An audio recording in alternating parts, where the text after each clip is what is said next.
নমস্কার, welcome to the knowledge gain YouTube channel. আজকে আমরা শুরু করব সম্পূর্ণ ডিফারেন্ট একটি topic, physics, chemistry, math and biology with reasoning. তাহলে আজকে আমরা অঙ্কের একটি চ্যাপ্টার শুরু করব, যেটাকে আমরা বলবো ফাদার অফ পাটিগণিত, যে চ্যাপ্টারের নাম পার্সেন্টেজ। এই পার্সেন্টেজের চ্যাপ্টারটি, সেই চ্যাপ্টারটি করলে পরে আমাদের পাটিগণিতের 90% চ্যাপ্টার কভার হয়ে যাবে শুধুমাত্র পার্সেন্টেজের কনসেপ্ট ক্লিয়ার থাকলে। তাহলে আমরা আজকে শুরু করতে চলেছি পার্সেন্টেজ। এবার সবার আগে পার্সেন্টেজ জিনিসটা কি সেটা আমরা দেখে নিই। পার্সেন্টেজের বানানটা কি? PERCENTAG, percentage. এই পার্সেন্টেজ শব্দটি দুটো পার্টে ভাগ করব আমরা। পার্সেন্টেজকে দুটো পার্টে ভাগ করব। একটা লিখব কি PER, আর একটা লিখব কি CENTAGE। PER, পার মানে কি? আমরা কি জানি? পার মানে জানি কি ভাগ। মিটার পার সেকেন্ড মানে কি মিটার ভাগ সেকেন্ড। আর কোনো কিছুর ভাগ যদি কিছু দেওয়া না থাকে তাহলে সেটাকে আমরা কি বলে দিই?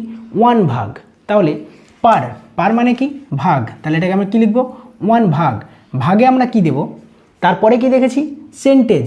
ক্রিকেট আমরা কম বেশি সবাই দেখি, ক্রিকেট সম্পর্কে আমাদের নলেজ মোটামুটি সবারই আছে। তাহলে সেঞ্চুরি বলে যে শব্দটি আছে ক্রিকেটে, সেটাকে সেঞ্চুরিকে আমরা কি বলি? 100 হলে আমরা সেঞ্চুরি বলি। তাহলে এই সেঞ্চুরি প্রথম 4টা অক্ষর কি? সেন্ট। তাহলে এটাকে আমরা কি বলবো? সেঞ্চুরি মানে হচ্ছে 100। তাহলে পারসেন্ট মানে কি?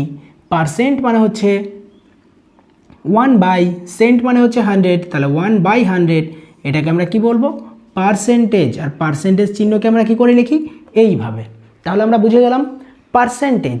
তাহলে পার্সেন্টেজ সমান আমরা কি দেখলাম? পার্সেন্টেজ মানে আমরা দেখলাম 1/100। এবার আমরা এখান থেকে একটা জিনিস দেখে নিই। আমরা বজ্রগুণন সবাই পারি, কোনো কিছুর নিচে মানে কোনো সংখ্যার নিচে কোনো সংখ্যা নেই মানে কি আছে? 1 আছে। তাহলে পার্সেন্টেজের নিচে আমরা 1 দিয়ে দিই, কোনাকুনি গুণ করি, এটা আমরা বজ্রগুণন জানি। তাহলে 100% আর গুণ 1 গুণ 1 মানে 100% ইকুয়ালটা আমাদের কি হলো? 100% ইকুয়াল টু হলো আমাদের 1। এটা হচ্ছে আমাদের পার্সেন্টেজের বেসিক কনসেপ্ট। তাহলে এটা বুঝে গেলাম। এখানে আমরা আরেকটা কনসেপ্ট দেখে নিই। সুন্দর কনসেপ্ট। আমরা শুধুমাত্র এই কনসেপ্ট বুঝেই সমস্ত চ্যাপ্টারগুলো কমপ্লিট করতে পারবো। পার্সেন্টেজ, তাহলে প্রথমে আমরা একটা কনসেপ্ট দেখে নিই। পার্সেন্টেজকে যদি আমরা ভগ্নাংশে নিয়ে যেতে চাই তাহলে 100 মানে 1/100 দিয়ে গুণ, বা 1/100 দিয়ে গুণ, বা যেটাকে আমরা বলতে পারি 100 দিয়ে ভাগ।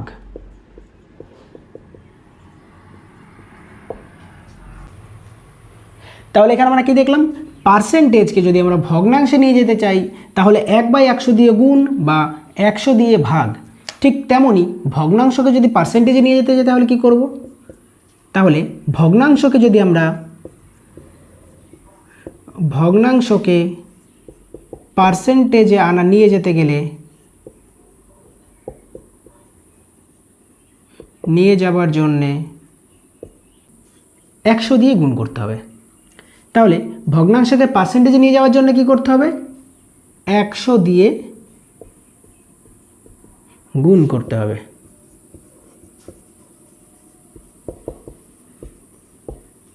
তাহলে আমরা কি দেখে নিলাম? পার্সেন্টেজকে ভগ্নাংশে নিয়ে যেতে চাই তাহলে 1/100 দিয়ে গুণ বা 100 দিয়ে ভাগ, আর ভগ্নাংশকে পার্সেন্টেজে নিয়ে যাওয়ার জন্য 100 দিয়ে গুণ করতে হবে। তাহলে আমরা কনসেপ্টগুলো বুঝে গেলাম। এবার আমরা পার্সেন্টেজ থেকে ভগ্নাংশ থেকে পার্সেন্টেজ, আমাদের অঙ্ক এতদিন পর্যন্ত আমাদের বেসিক অঙ্কগুলো দিত 10%, 15%, 20%, সমস্ত অঙ্কগুলো আমরা পিওর পার্সেন্টেজে করেছি। কিন্তু এবার থেকে আমাদের কোশ্চেনের লেভেল একটু টাফ হতে চলেছে। বিগত 2 বছর 3 বছর থেকে টাফ হচ্ছে, এবার থেকে আমাদের কোশ্চেনের লেভেল আরও একটু টাফ পর্যায়ে যাবে। এর জন্যে পার্সেন্টেজগুলো আমাদের ভগ্নাংশে মনে রাখতে হবে বা দশমিকে মনে রাখতে হবে। সেরকমভাবে আমাদের পার্সেন্টেজগুলো আমরা করব যাতে আমাদের কোনো রকম কোনো অঙ্ক ছুটে না যায়। তাহলে এখান থেকে আমরা কি দেখতে পারলাম? 100% মানে হচ্ছে 1। তাহলে এখান থেকে আমরা কি বলতে পারি? 50% মানে কি? 50% মানে কি? 100কে 2 দিয়ে ভাগ করলে 50, তাহলে 1কেও 2 দিয়ে ভাগ করতে হবে, তাহলে 1/2 মানে 50%। তাহলে 25% মানে কি? 25% মানে কি হচ্ছে? 50কে 2 দিয়ে ভাগ করলে 25, তাহলে 1/2 দিয়ে 2কে 2 দিয়ে ভাগ করলে কত হবে? 1/4। 20% মানে কি হবে? 20% মানে কি হচ্ছে? 100কে 5 দিয়ে ভাগ করলে 20, তাহলে 1কেও 5 দিয়ে ভাগ করতে হবে, 1/5। তাহলে 10% মানে কি? 10% 100কে 10 দিয়ে ভাগ, তাহলে এখানে 100কে 10 দিয়ে ভাগ করব, তাহলে 1/10। যদি আমাদের বলে 75% মানে কি? 75% মানে কি? 25, 25-এর 3 গুণ মানে হচ্ছে 75, তাহলে এখানে কি 1/4-এর 3 গুণ মানে হচ্ছে 3/4। এরকমভাবে আমরা সমস্ত পার্সেন্টেজগুলো বের করতে পারবো। এবার এখান থেকে আমাদের যদি হলো ভগ্নাংশ, তাহলে এখানে কি পার্সেন্টেজ থেকে ভগ্নাংশে গেলাম আমরা। পার্সেন্টেজ থেকে ভগ্নাংশে যেতে গেলে কি করব? 1/100 দিয়ে গুণ করব। তাহলে 1/100 দিয়ে যদি গুণ করি তাহলে কত হচ্ছে? 100%। 100%কে ভগ্নাংশে নিতে গেলে কি করতে হবে? পার্সেন্টেজ তুললে আমাদের কি হচ্ছে? 1/100 চলে আসছে। তাহলে এটা 100/100 কেটে গেলে কত হচ্ছে? 1। তাহলে 50%কে 50কে আমরা পার্সেন্টেজ তুলে দিয়ে 1/100, তাহলে কত হচ্ছে? 1/2। তারপরে কত আছে? 75%, তাহলে 1/100, তাহলে কত হচ্ছে? 3×25 = 75, তাহলে 3/4, 4×25 = 100। 20% তাহলে কী হবে? 20% পার্সেন্টেজ তুলে দিলে 1/100, তাহলে কত হচ্ছে? 20/100 মানে হচ্ছে 1/5। এরকমভাবে আমরা সমস্ত কিছু দেখে নিতে পারবো শুধুমাত্র কনসেপ্টকে কাজে লাগিয়ে। পার্সেন্টেজকে ভগ্নাংশে নিয়ে যেতে চাই তাহলে 1/100 দিয়ে গুণ বা 100 দিয়ে ভাগ, আর ভগ্নাংশকে যদি পার্সেন্টেজে নিয়ে যেতে চাই তাহলে আবার 100 দিয়ে গুণ করতে হবে। সেম আমরা অপোজিটটা দেখে নিই। তাহলে যদি আমাদের বলে 3/5, এটাকে আমরা পার্সেন্টেজে লিখব। 3/5কে পার্সেন্টেজে লিখতে গেলে কি করতে হবে? পার্সেন্টেজে লিখব। লিখলে কি হবে? 3/5কে পার্সেন্টেজে লিখলে হবে, তাহলে 3/5 × 100, তাহলে কত হচ্ছে? কাটাকাটি করলে কত হচ্ছে? 5×20 = 100, অর্থাৎ 3×20 = 60, মানে 60%। সুন্দরভাবে আমরা দেখে নিতে পারলাম 3/5 মানে 60%। তেমনভাবে আমরা অপোজিটগুলোও দেখে নিয়েছি আগে। তাহলে কনসেপ্টগুলো সবার বোঝা হয়ে গেল। খাতা পেন নিয়ে বসে সমস্ত কনসেপ্টগুলো 1 by 1 লিখে নেবে। প্রত্যেকটা কনসেপ্ট খুব দামি দামি কনসেপ্ট। সমস্ত কনসেপ্টগুলো ক্লিয়ার করলে পরে আমাদের প্রত্যেকটা অঙ্ক করতে 5 সেকেন্ডের বেশি লাগবে না। তাহলে পার্সেন্টেজের মেন কনসেপ্টটা বোঝা হয়ে গেল। এবার আমরা ভগ্নাংশ থেকে দশমিক, দশমিক থেকে ভগ্নাংশ, পার্সেন্টেজ থেকে ভগ্নাংশ, ভগ্নাংশ থেকে পার্সেন্টেজ, সমস্ত কনসেপ্টগুলো দেখে নেব কোনটায় কি হয়।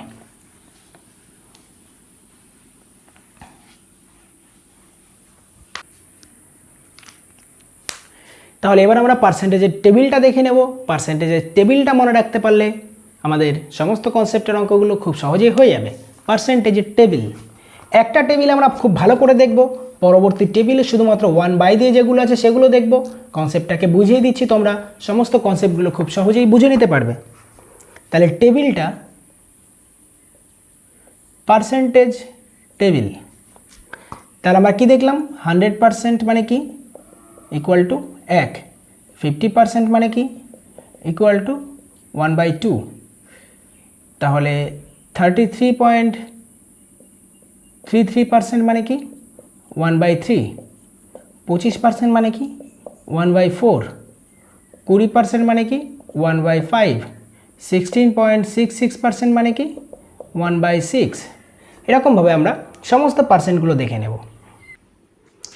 এখান থেকে আমরা 1 বের করে নিতে পারলাম, 1/2 বের করে নিতে পারবো খুব সহজে। তারপরে 1/4, 1/5 এগুলো খুব সহজেই বের করতে পারবো। যেটা আমার বের করতে কঠিন হবে সেটাকে আমরা বের করতে কঠিন হবে সেগুলো কোনটা? 1/3, 1/3 মানে আমরা কি জানি? 33.33%। তাহলে 2/3 কত হবে? 2/3 মানে উপরে 2 গুণ করেছি 1-এর সঙ্গে, আর এখানেও তাহলে 2 গুণ করতে হবে, তাহলে 66.66%। এটাকে আমরা আরও একভাবে লিখতে পারি, 33.33কে লিখতে পারি 33×1-3, আর এটাকে কি লিখতে পারি? 66/2-3। সেরকমভাবে তাহলে 1/6কে আমরা কি লিখতে পারি? 16.66, তাহলে পার্সেন্ট বা 2.3%। তাহলে এখানে আমরা কী লিখতে পারি, 2/6কে কী লিখব, 2/6কে কী লিখবো এখানে, তাহলে 16 দুগুণে 32, 32 প্লাস মানে হচ্ছে 33 পূর্ণ 1/3, 16 পূর্ণ 6কে আমরা কী লিখছি 33 পূর্ণ 1/3 বা 1/3, 33.33। কেন 2/6কে আমরা কেটে দিলে কত হচ্ছে, 1/3 হচ্ছে, আর 1/3 মানেই কি আমরা জানি 33 পূর্ণ 1/3, একটু আগে আমরা দেখে নিলাম। তাহলে 3/6 কত হবে, কেটে গেলে কত হচ্ছে 1/2, 1/2 মানে 50%। 4/6 কত হবে 2/3, 2/3 মানে আমরা কি দেখলাম 66.66%। তাহলে 5/6 কত হচ্ছে, 5/6 হলে কত হবে 16.66কে 5 দিয়ে গুণ করব, বাই 6 থাকবে 83, 83 পূর্ণ 1/3 মানে 83 পূর্ণ 1/3 মানে হচ্ছে 83.33%। খুব সহজে আমরা দেখে নিতে পারলাম সমস্ত পার্সেন্টেজগুলো। তাহলে 1/6 পর্যন্ত আমাদের হয়ে গেল খুব সহজে। তাহলে 1/7 আমরা কি দেখব, 7 মানে হচ্ছে 1/7 মানে আমরা দেখব কি 14 পূর্ণ 2/7 বা পার্সেন্টেজ, বা এটাকে আমরা কি লিখতে পারি 14.2857। ব্যাস এই 6টা সংখ্যা দিয়ে আমাদের হয়ে যাবে।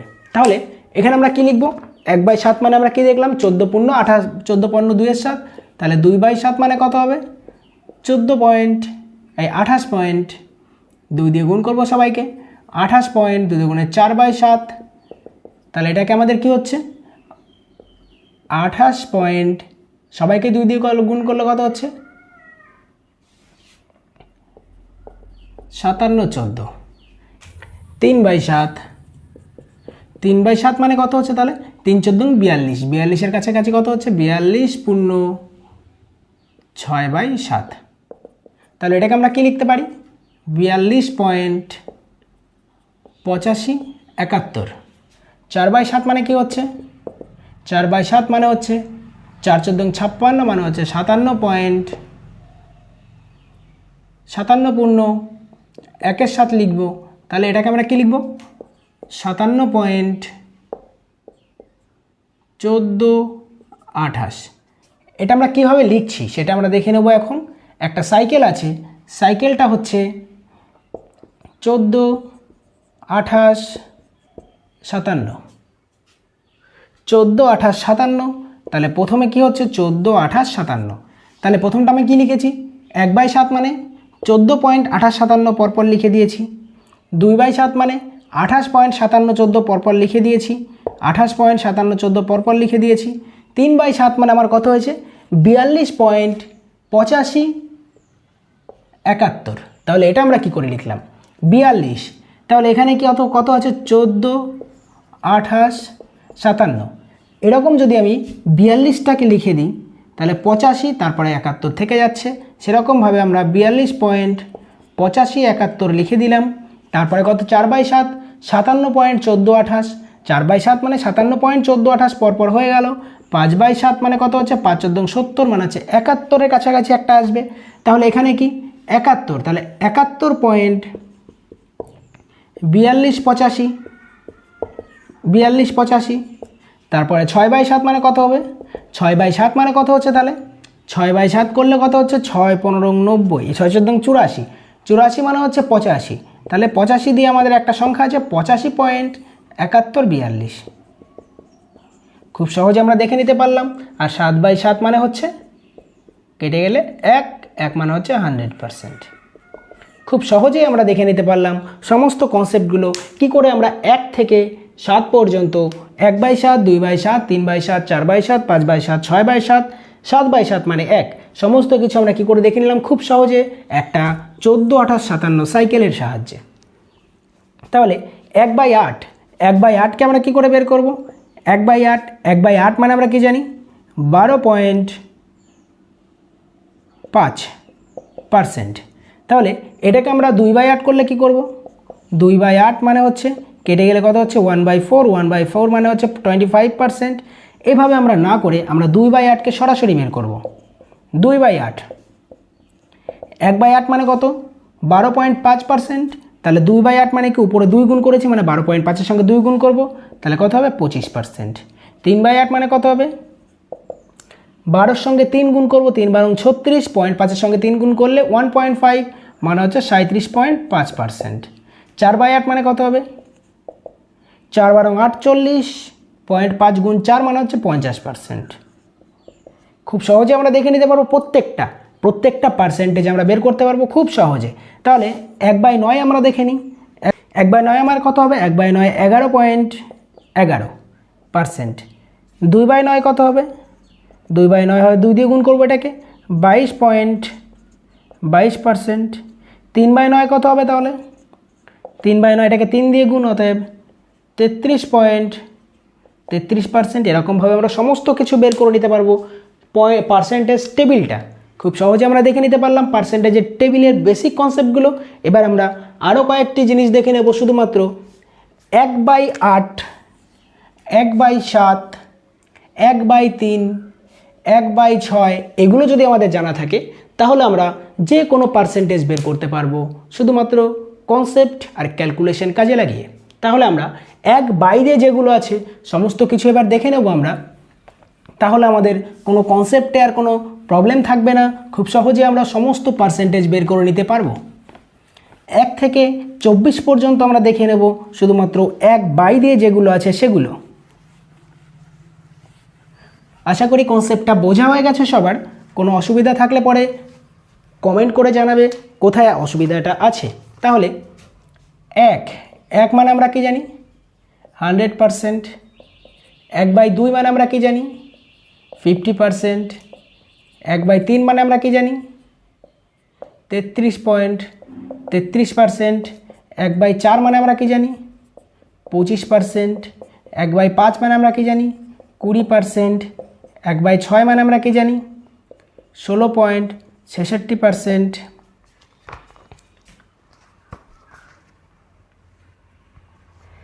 1/7 মানে আমরা কি জানি 14.2857%। 1/8 মানে আমরা কি জানি 12.5%। 1/9 মানে আমরা কি জানি 11.11%। 1/10 মানে আমরা কি জানি 10%। 1/11 মানে আমরা কি জানি 9.99%। 1/12 মানে আমরা কি জানি 8.33%। 1/13 মানে আমরা কি জানি 7.69%, অ্যাপ্রক্স 7.7%। 1/14 মানে আমরা কি জানি 7.1428%। 1/15 মানে আমরা কি জানি 6.66%। 1/16 মানে আমরা কি জানি 6.25%। 1/17 মানে আমরা কি জানি 5.88%। 1/18 মানে আমরা কি জানি 5.55%। 1/19 মানে আমরা কি জানি 1/19 মানে জানি না 5.26%। 1/20 মানে আমরা কি জানি 1/20 মানে আমরা কি জানি 5%। 1/21, 1/22, 1/23, 1/24, 1/25 মোটামুটি এগুলো জানলে পরে আমাদের সমস্ত কনসেপ্টগুলো আশা করি ক্লিয়ার করতে পারবো যে কোনো অঙ্কের জন্যে। তাহলে 1/21 মানে আমরা কি জানি 1/21 মানে হচ্ছে 4.76%। 1/22 মানে হচ্ছে 4.5714%। তাহলে 1/23 মানে কত হচ্ছে 4.38%। 1/24 মানে কত হচ্ছে 4.16%। 1/25 মানে হচ্ছে কত 4%। সমস্ত পার্সেন্টেজের টেবিল আমরা 1/2 যেগুলো আছে সেগুলো শিখে নিলাম। 1/2 যদি থাকে আমরা 2, 3, 4, 5, 6 যতর বাই দিক না কেন খুব সহজে বের করে নিতে পারবো। তাহলে আমরা 1/25, 2/25 দিলে আমরা কি করব 8% দিয়ে দেব। 3/25 দিলে আমরা কি করব 3/25 দিলে আমাদের হবে এখানে 4কে 3 দিয়ে গুণ তাহলে হচ্ছে 12%। যদি 4/25 দেয়, 4/25 মানে কত হবে? 4কে 4 দিয়ে গুণ মানে 16%। খুব সহজে আমরা বের করে নিতে পারবো। আর আমরা কি জানি, পার্সেন্টেজকে যখন আমরা ভগ্নাংশে করব তাহলে 1/100 দিয়ে গুণ করব, আর এখানে ভগ্নাংশকে পার্সেন্টেজে করলে 100 দিয়ে গুণ করব। তাহলে এই ভগ্নাংশটাকে পার্সেন্টেজে করব, তাহলে হচ্ছে আমি যদি করি 6/25, এটা ভগ্নাংশ আছে, পার্সেন্টেজে করতে গেলে 100 দিয়ে গুণ করব, তাহলে কত হচ্ছে? 4 দিয়ে কাটলে 4/25 100, তাহলে 4×6 24%। খুব সহজে আমরা বের করে নিতে পারবো সমস্ত কনসেপ্টটাকে কাজে লাগিয়ে, শুধুমাত্র কনসেপ্ট। তাহলে আমাদের পার্সেন্টেজের টেবিলটা আজকে দেখে নিলাম। খুব সহজেই আমরা পার্সেন্টেজের টেবিল, পার্সেন্টেজের বেসিক কনসেপ্টটা কমপ্লিট করলাম। আজকের ভিডিওতে এই পর্যন্তই। দেখা হচ্ছে পরবর্তী ভিডিওতে। ভালো থাকবেন, সুস্থ থাকবেন। ভালো লাগলে চ্যানেলটিকে সাবস্ক্রাইব করবেন।